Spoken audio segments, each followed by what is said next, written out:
What if I told you that an Illustrator Brief is the #1 tool for us children's authors to efficiently and effectively communicate with our illustrator, but that there are essentially 8 mistakes aspiring children's authors are making over and over again when they are creating their Illustrator Brief?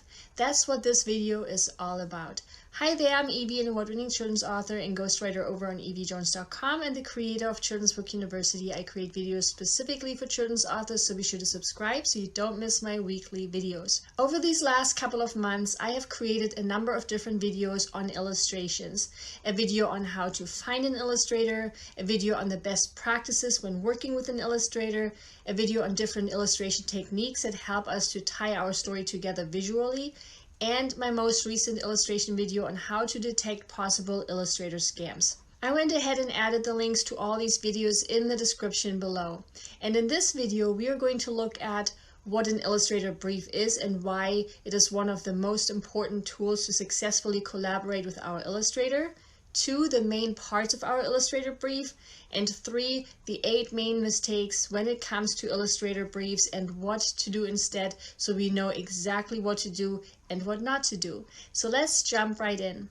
What is an Illustrator Brief? To me, an Illustrator Brief is a detailed overview and description of each of the illustrations I would like for every page of my children's book. It's something I, as the children's author, would create and then share with my already hired illustrator.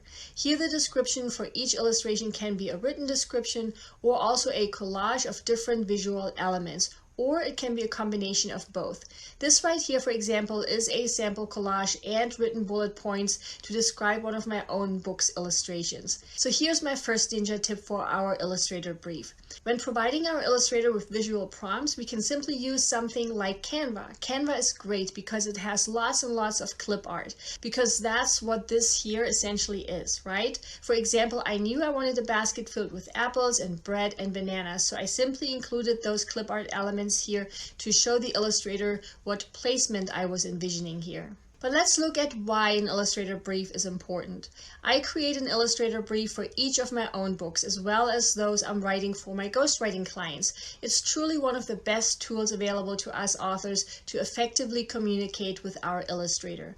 There are really 3 main reasons why I always encourage all readers of my How to Self-Publish a Children's Book and my Children's Book University students to take the time to create such an Illustrator Brief. Reason 1 for creating an Illustrator Brief is that unless I've worked multiple times with an illustrator, I usually do not share my script with them. So since the illustrator doesn't have my text, it is very important to describe what it is I'm looking for each of my pages. So not sharing my script is the first reason.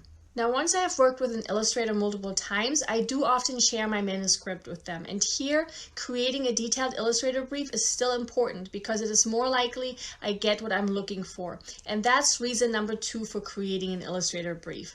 I personally like to predetermine what I would like to see for each of my illustrations. And that's because oftentimes I already have an exact picture for each scene in my mind whenever I'm writing my stories. Now, this of course differs from person to person, because we all have different preferences, right? Other authors, for example, might prefer to leave what is being showcased on each of their illustrations completely up to the illustrator.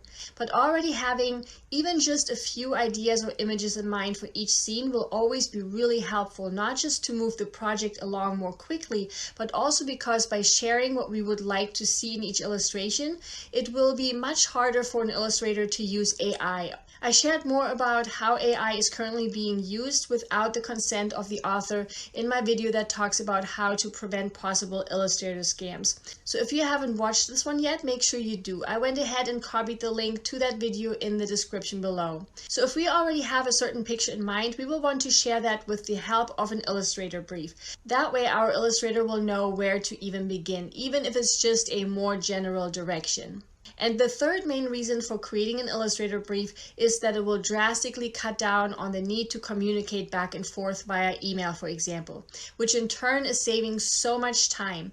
And having all the descriptions and ideas in one single place, it prevents miscommunication and things getting lost in our own inbox or our illustrator's inbox. Having everything in one place will also be so helpful in being able to maintain an overview of the entire project, because this will help us create illustrations that are truly cohesive, which is what I shared in my separate video that I made on the different illustration techniques that we can use to help us tie our story together visually. I went ahead and shared the link to that video in the description below as well. And so an Illustrator brief will help us with this. So let's look at the main parts of an Illustrator brief next. There is of course no one way of putting together an Illustrator brief. I'm simply sharing what I have found to be most helpful with my own and with my ghostwritten books. The first thing I always include are my 2 key dates, and that's 1, the date the illustrator signed my agreement form, and 2, the agreed upon deadline. That way both my illustrator and myself can have all the important dates right there.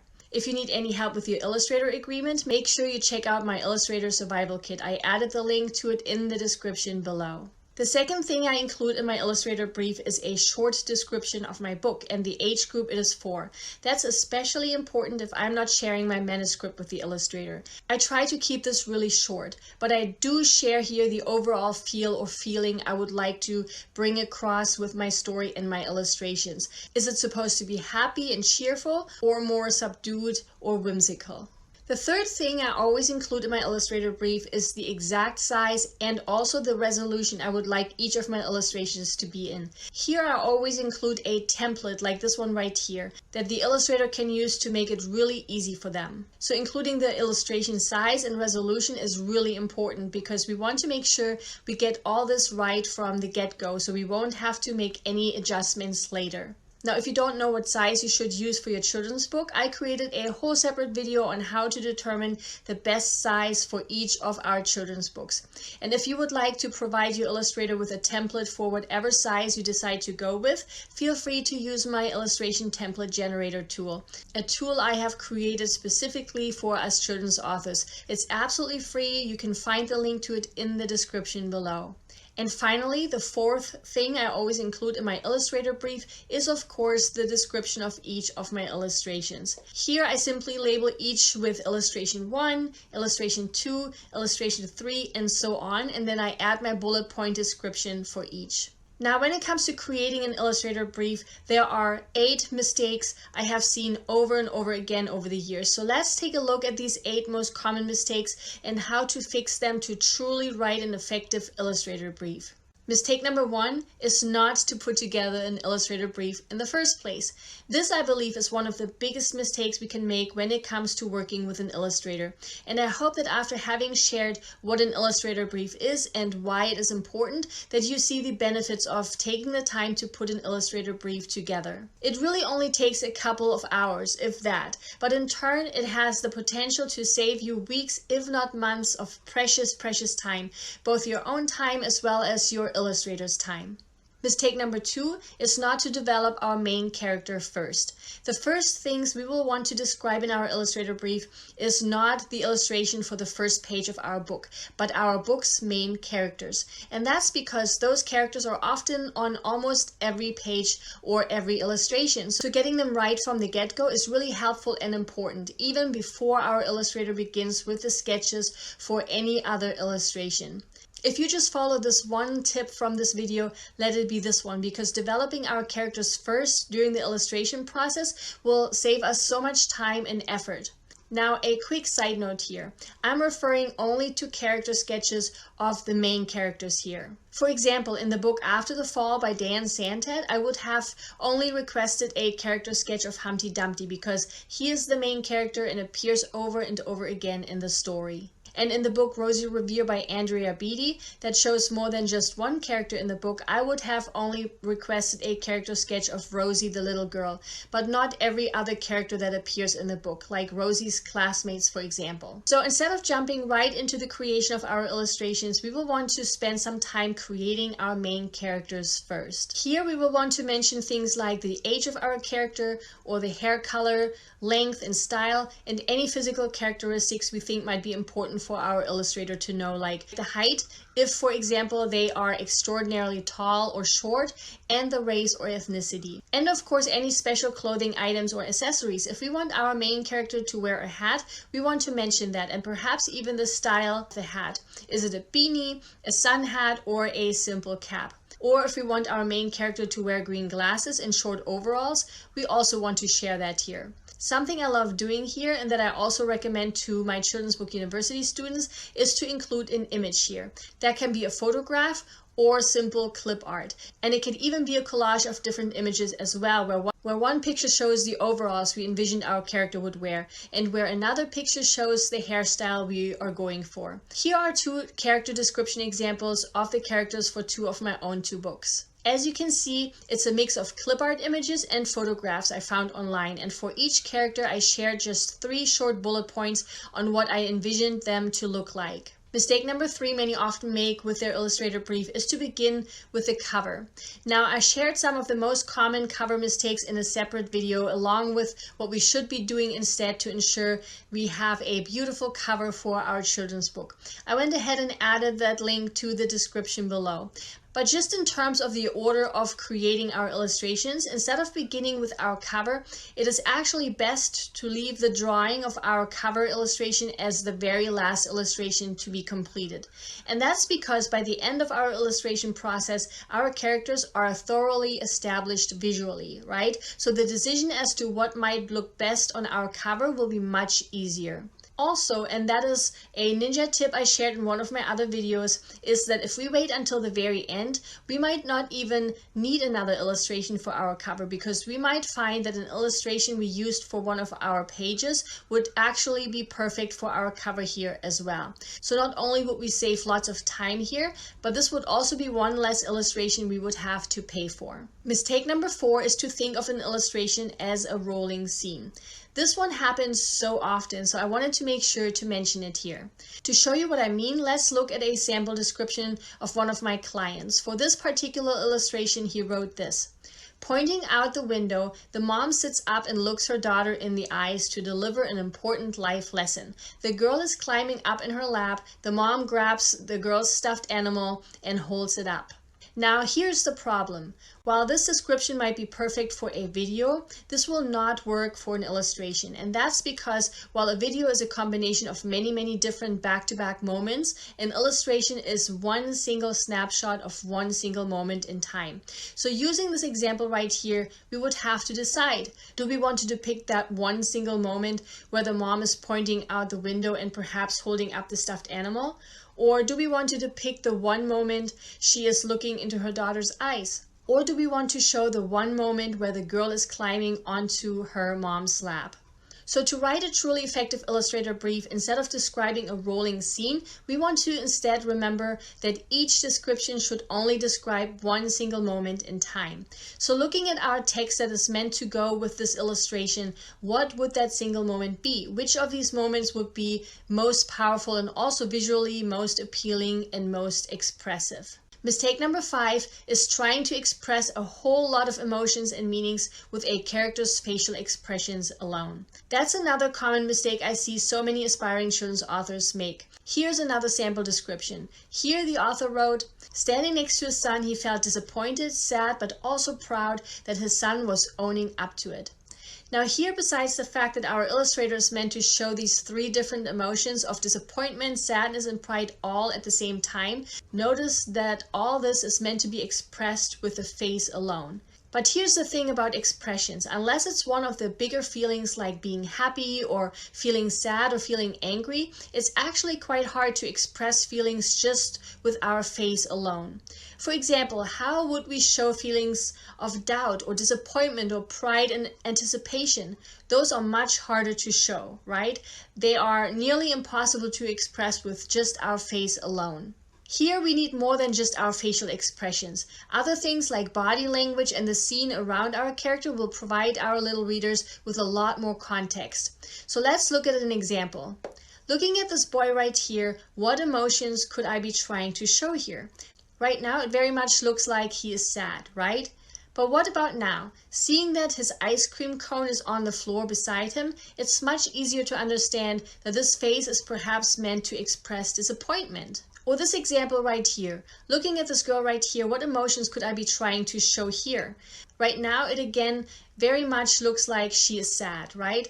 But what about now? Seeing that her bike's training wheels have been taken off, it's much easier to understand that her face is perhaps meant to express doubt or worries. And one more example here.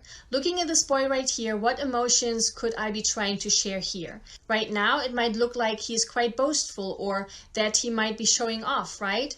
But what about now? Seeing that he's atop a winner podium with a medal around his neck, standing next to a trophy, it's much easier to understand that his face is meant to express pride. So when it comes to successfully showing our characters' emotions, showing feelings with facial expressions alone is hard, especially when it comes to emotions that are a lot more nuanced. It's much easier to showcase those feelings, not just with our facial expressions, but also with our body posture, as well as the scene depicted around our characters.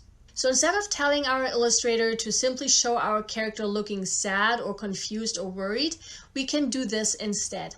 If we want our illustrator to show that our characters are showing certain emotions, don't just confine that to their facial expressions. Instead, we can try to place the character in a scene that would support that emotion we are trying to show, like the ice cream scene or like the bicycle scene. So look at your text that is meant to go with this illustration and see what of this text could be translated into a visual scene, and then describe that point in time. Mistake number 6 is to use the same setting over and over again. Here is a sample description of 3 consecutive illustrations. Illustration 1. The girl is sitting in the back of the car looking out the window. Illustration 2. The girl is still sitting in the car looking bored. Illustration 3. Still sitting in the car, the girl looks puzzled. So instead of asking our illustrator to show the same scene again and again where the girl is sitting in the back of the car with just a number of different facial expressions, we could bring more variety onto our pages by providing our little readers with a different perspective for each of these illustrations. So maybe in the first illustration we could show the girl looking out the window. For the second illustration we could show how we, the reader, see the girl by looking through the window and looking at the girl. Or perhaps we could show what the girl actually sees through the window.